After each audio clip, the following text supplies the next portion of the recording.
Assalamualaikum warahmatullahi wabarakatuh. Selamat datang di Akagia Channel, channel gado-gado, channel tips. Hari ini saya akan mencoba mereview tentang pertanian hidroponik saya, yaitu melon rohami, melon Jepang, yang berada di dalam greenhouse dengan ukuran 6 kali 10 meter. Sebenarnya mentahnya 6 kali 12 meter, tapi kita ambil ukuran bersihnya sekitar 6 kali 10 lah. Jadi teman-teman ikuti terus channel ini, jangan lupa subscribe, like, and comment agar kami semangat untuk membuat konten-konten yang akan kita share bagaimana cara pengelolaan melon ini, mulai dari penyemaian hingga insya Allah panennya nanti. Oke, kita mulai aja. Kebutuhan apa aja sih yang digunakan atau yang kita perlukan untuk membuat instalasi hidroponik dengan sistem vertigasi atau tetes ini? Jadi teman-teman, sistem vertigasi itu adalah sistem yang banyak digunakan oleh petani-petani yang skala besar, karena sistem ini paling efisien dan paling efektif untuk skala besar, karena penggunaan listrik untuk pengaliran air dari tandon nutrisi itu terbatas, cuman 4-5 kali dalam sehari, dan itu pun cuma maksimal mungkin 10 menit atau 12-13 menit sesuai dengan kebutuhan tanaman. Jadi air nutrisi atau air baku atau air untuk nyiram nanti berkala kita tampung di sebuah penampungan seperti ini. Usahakan di tempat yang teduh.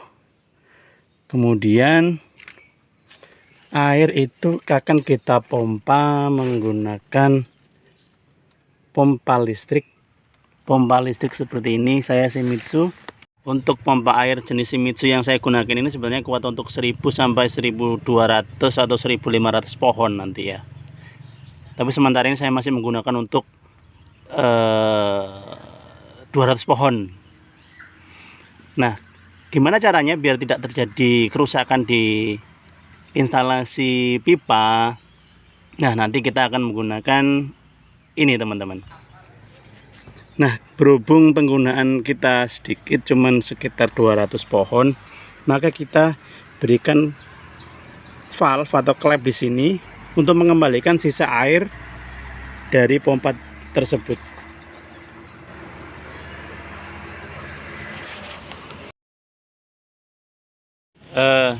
Instalasi berikutnya adalah ini, filter air.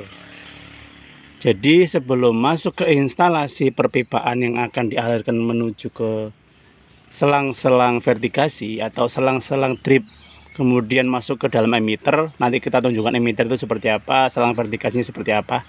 Kita perlu dipasang instalasi penyaring di sini, di filter namanya. Jadi ketika ada kotoran-kotoran atau debu-debu yang masuk melalui penampungan air, kita filter dulu sehingga tidak menyumbat di emitter dan instalasi nanti yang akan saya tunjukkan. Nah, setelah kita filter, maka airnya kita alirkan menuju ke, pertama kita pasang pressure gauge. Pressure gauge ini adalah pengukur tekanan air yang akan kita alirkan ke dalam instalasi. Kenapa perlu? Karena oke, kita tunjukkan lagi.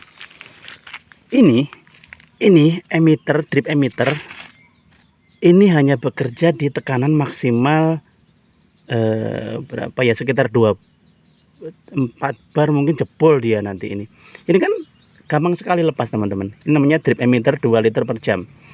Nah, dari sini itu nanti akan dialirkan melalui selang PE 5 mili, kemudian ada stick drip yang akan ditancapkan di pokok-pokok tumbuhan. Oke, akan ditanamkan di pokok tumbuhan seperti itu. Kita kembali ke instalasi sebelumnya tadi.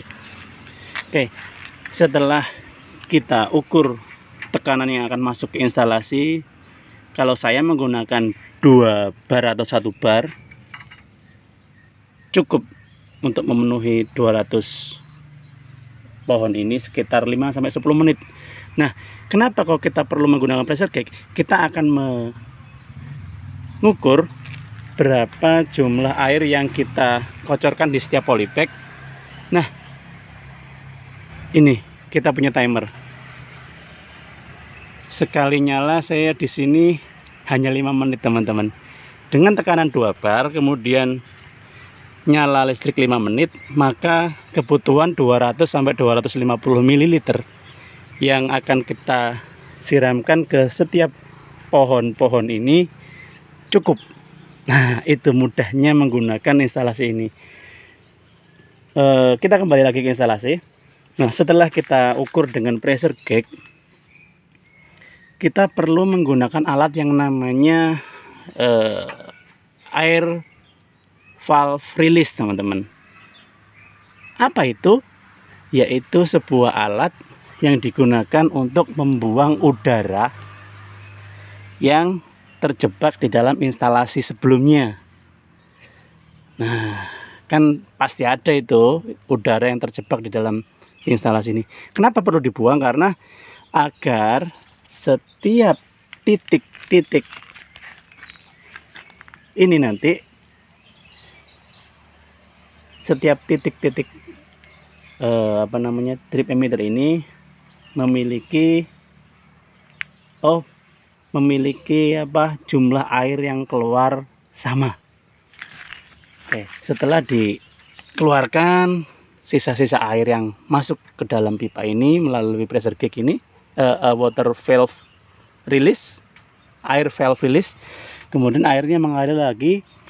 Kita perlu yang namanya pressure regulator.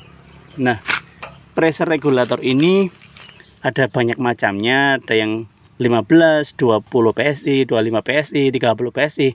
Saya menggunakan yang 45 PSI, teman-teman. Oke, kita alirkan, kita cabang ke sana sesuai kebutuhan. Kita review yang terdekat aja. Oke, jadi dari instalasi tersebut kita alirkan menggunakan pipa. Saya menggunakan pipa paralon 3/4. Kenapa kok 3/4? Karena saya menyesuaikan dengan output dari sanyo saya, dari pompa air saya, kayak gitu. Oke, kemudian kita kasih valve di sini.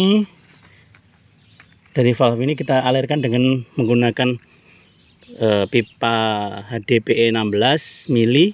Ini banyak di online. Oh iya, semua barang-barang yang saya gunakan itu online, teman-teman, karena mudah nyarinya. Kalau pengen saran di Tokopedia banyak, di Shopee banyak. Oke, dari sini kita alirkan menggunakan stick drip seperti ini. Banyak stick drip. Sebenarnya salah milihnya saya. Ini adalah stick drip yang ada hambatan di dalam sini. Ada hambatan di dalam sini, sehingga air yang dari selang ini masih terhambat di sini pengaliran ke bawah. Harusnya ada selang stick drip yang tanpa tinggi-tinggi seperti ini, langsung keluar dari sana, keluar mancurnya bagus. Kenapa kok saya tadi bilang salah? Karena di sini saya sudah pakai emitter. Emitter ini adalah alat pengukur, sudah ada hambatannya juga. Nah, ini di sini dihambat, di sini dihambat, semakin banyak hambatan, airnya kurang lancar lah. Oke, berikutnya kita ke ujung instalasi. Coba kita melihat di ujung instalasi itu ada apa. Nah, ini dia. Setelah tadi kita melihat atau mengukur kebutuhan selang HDPE pipa ini, maka di ujung ini ada namanya end plug atau penutup pipa. Ini end plug. Oke.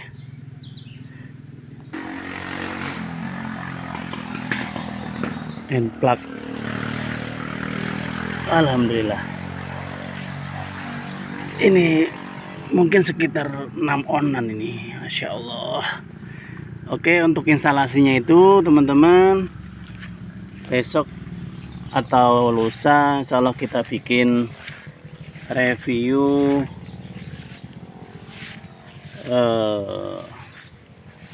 pembibitannya, medianya, kemudian perkembangan melonnya dari masa ke masa. Ini berumur insya Allah saya semai pertama kali itu tanggal 5 Juni. Coba nanti saya hitung ini. Sekarang tanggal berapa? Sekarang tanggal 22 Juli. Berarti sekitar 25 ke 20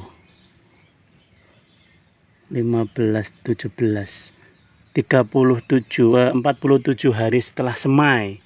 Saya nggak ngitung setelah tanam karena masih berdaun dua itu sudah saya pindah. Jadi saya tidak bisa memberikan patokan HST-nya, tapi saya memberikan patokan HSS-nya hari setelah semai. Tanggal 5 itu saya baru mulai merendam bibit rohami ini.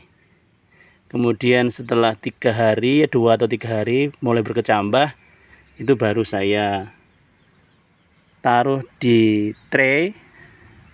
Insya Allah ke depan saya buatin tutorialnya. Nah, setelah sekitar kalau nggak salah seminggu atau berdaun 2, masih kecil sekali waktu itu saya pindahnya.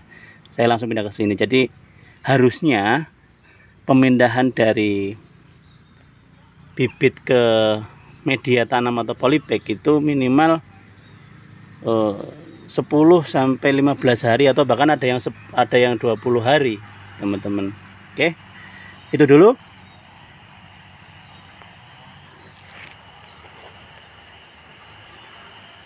Nah, tadi adalah tutorial saya atau video saya tentang instalasi vertigasi yang kita terapkan di mini greenhouse ini.